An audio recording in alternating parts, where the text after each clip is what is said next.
The morning was perfect. The sky was clear, the sun was shining, and the air was calm. It was the kind of day that made people smile without reason. At a small countryside festival in Montana, a man named Daniel and his 10-year-old daughter Emily were excited about their special plan for the day, a hot air balloon ride. Emily had begged her father to take her on one ever since she saw one floating in a movie. Daniel had finally saved enough money and booked a ride as a surprise for her birthday. Emily wore a red hoodie and had her brown hair tied back in a ponytail. She was full of energy and smiles, standing beside her dad who wore a blue shirt and khaki pants. They took a photo in front of the large red, yellow, and black balloon, both of them grinning wide. Daniel asked the balloon operator a few last-minute questions. Then they climbed into the basket.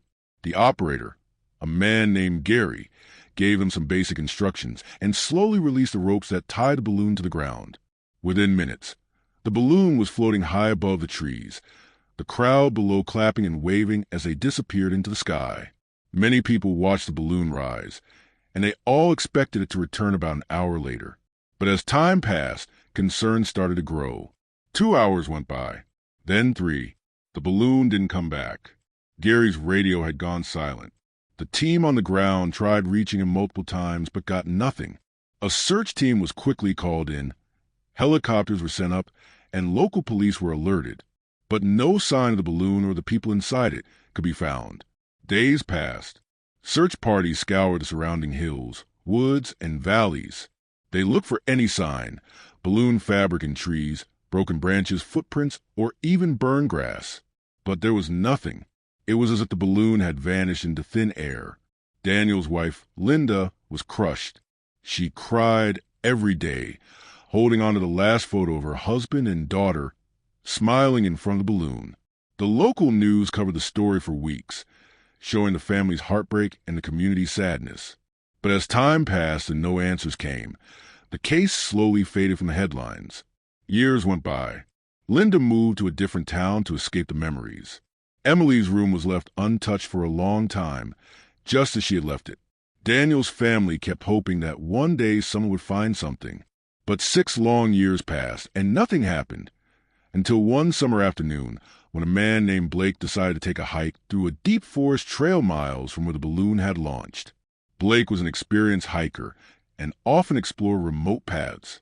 That day, he followed a trail that wasn't marked on any map. It was overgrown and wild, but Blake was curious. After walking for hours, he noticed something strange.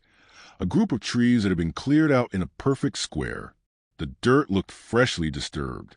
Curious, he began to dig with a stick, and after a few inches he hit something soft but strong. He brushed away the dirt and was shocked to see what looked like thick fabric. Red, yellow, black. He kept digging and uncovered more until he was sure it was balloon fabric. He stepped back in disbelief. Nearby, he saw the corner of something square poking through the earth. It was part of a wicker basket, the kind used in hot air balloons. Next to it were 2 rusted shovels stuck in the ground. Blake's heart pounded. He took out his phone, snapped pictures, and marked his GPS location. Then he ran back down the trail and drove straight to the nearest ranger station. What he had found was no accident. Someone had gone to great effort to bury the balloon and hide it. The news of Blake's discovery spread quickly. Authorities returned with him to the site deep in the forest, bringing professional digging tools and forensic experts. They cleared the dirt away carefully, and soon the full hot air balloon basket was uncovered, still mostly intact, though weathered and stained by time. The balloon fabric was folded and buried along with it, almost as if someone had tried to neatly hide the entire thing. What struck investigators immediately was how deep it had been buried. It wasn't a natural crash or accident. Someone had clearly dug the hole and hidden the balloon deliberately. The question was why, and more importantly, where were Daniel and Emily? A team of crime scene experts worked through the day and night, scanning the area for bones, clothing, jewelry, or anything that might belong to the father and daughter. Dogs were brought in to sniff the ground around the buried site. They picked up faint scents and led officers a few meters into the trees, where they found a piece of fabric tangled in a bush. Emily's red hoodie, faded and torn. Linda was contacted the next morning. When police told her the balloon had been found, she dropped the phone. It was like hearing a ghost speak.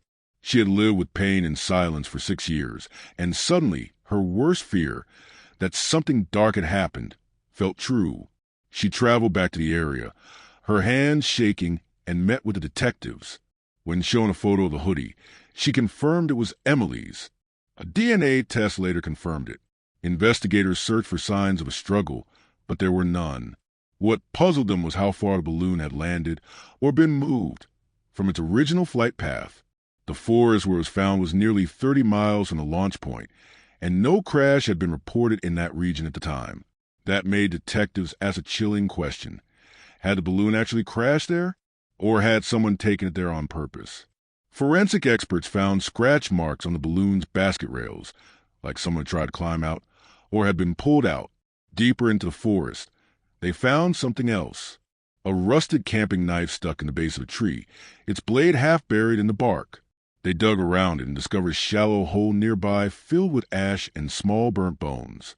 Tests later confirmed the bones belonged to an adult male. It was Daniel. The small fire pit had been hidden with leaves and branches, but 6 years of weather hadn't erased it completely. His wallet was buried beneath the bones, still holding his driver's license and 2 torn photos of Emily. There was no sign of her body. The mystery deepened. Had someone killed Daniel? Had Emily been taken? Or had something even worse happen out there? Why had nobody heard or seen anything for 6 years? Police searched through old reports and found something odd. A ranger had reported hearing strange engine noises in the sky the night after the balloon disappeared, over the same forest where it was now found. But the report had never been followed up. It was written off as a helicopter or small plane. Now, detectives wondered if the balloon had been forced down by something or someone. Blake, the hiker, remembered seeing strange tire tracks not far from the site, but they were too old to trace. He also recalled hearing what sounded like a scream echoing through the woods when he first arrived, but he had assumed it was an animal. The case was now officially reopened.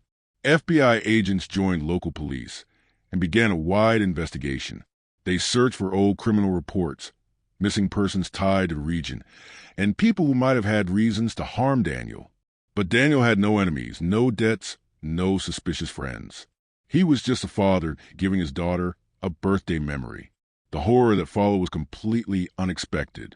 The forest held more secrets, and one of them was still hiding out there, because Emily's body hadn't been found, and her name hadn't been scratched into any memorial.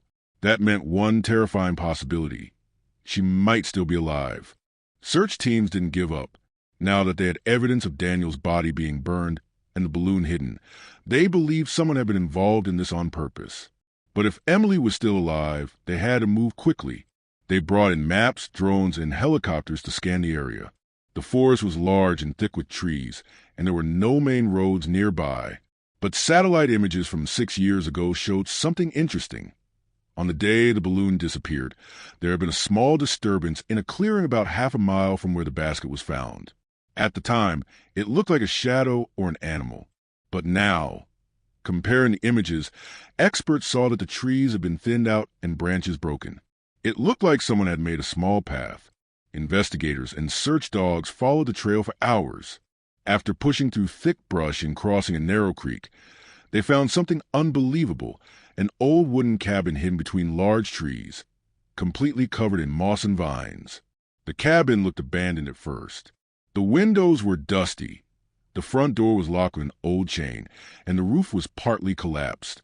But when the team walked around the back, they noticed recent footprints in the mud, small footprints, like from a child or a young person. One officer shouted, and the team burst into action. They cut the chain and pushed open the door. Inside, the cabin smelled of old wood and smoke. There were empty cans, a makeshift bed made of blankets and hay, and drawings taped to the wall. The drawings stopped everyone cold. They were pictures of a man and a girl flying a balloon. One showed the balloon floating in the sky. Another showed it burning. And a third showed the girl crying in the woods. The officers called for backup and slowly checked every room. In the far corner of the cabin, behind a wooden board, they found a small hidden door leading to a basement. When they opened it, they heard movement. A flashlight beam showed someone sitting in the corner, wrapped in a dirty blanket. The girl didn't speak. Her hair was long and tangled. Her clothes were worn out, and she looked thin and pale. But her eyes told him everything. It was Emily, 6 years older, almost unrecognizable, but it was her. The officers gently spoke to her, and though she didn't say much, she nodded when they said her name. Tears rolled down her face, and she slowly reached out toward one of the officers. She was alive. Emily was taken to a hospital immediately. The doctors said she was malnourished but strong.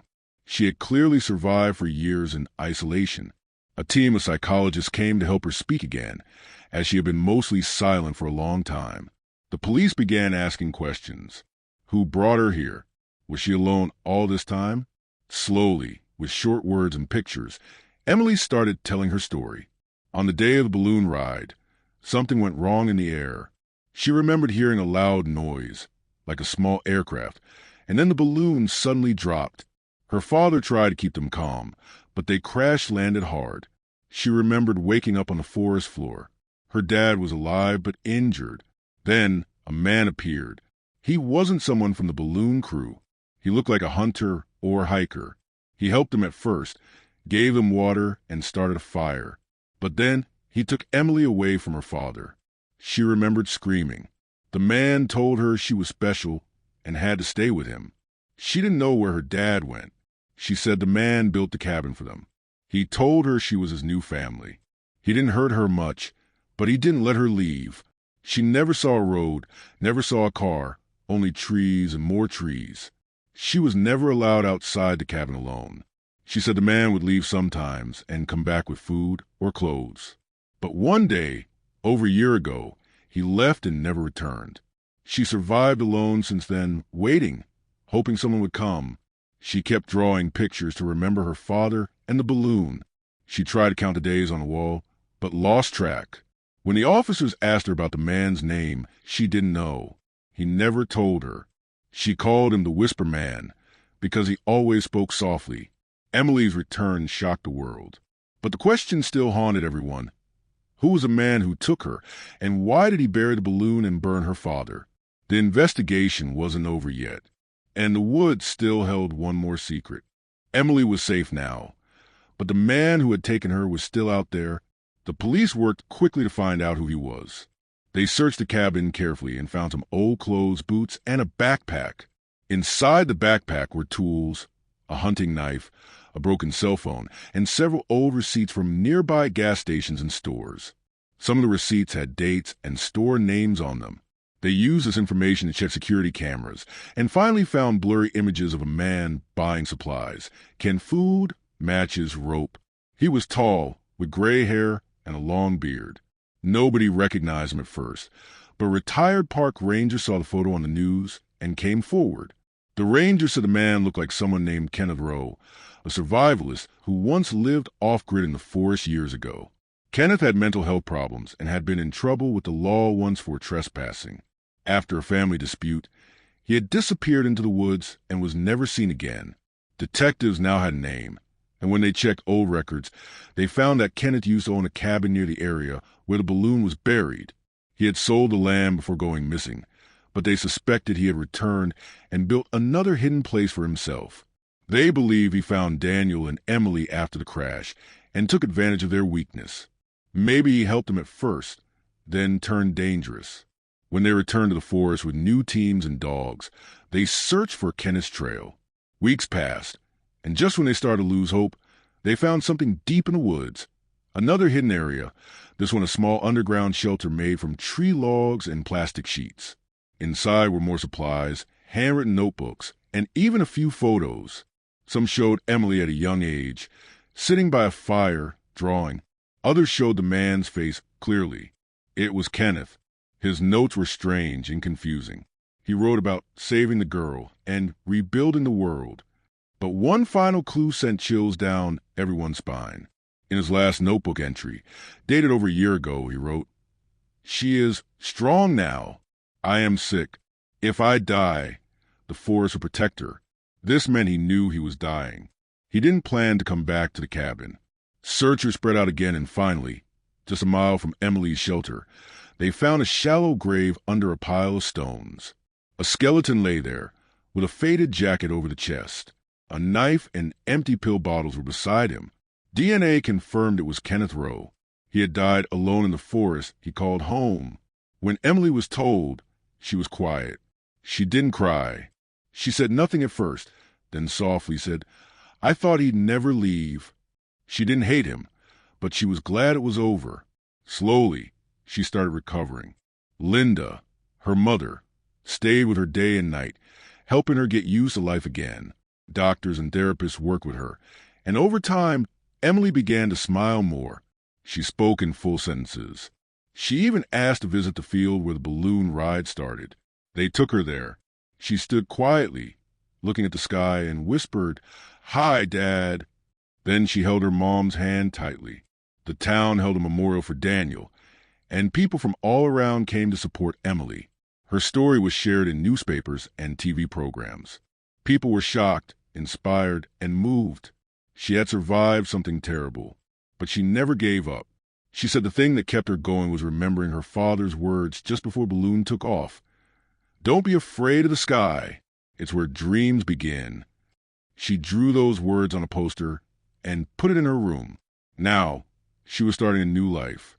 No more forest, no more fear, just open skies and the hope that tomorrow would be better. The hot air balloon had once carried a happy father and daughter into the air. It disappeared, was buried, and hidden. But in the end, the truth rose again, like a balloon into the morning light.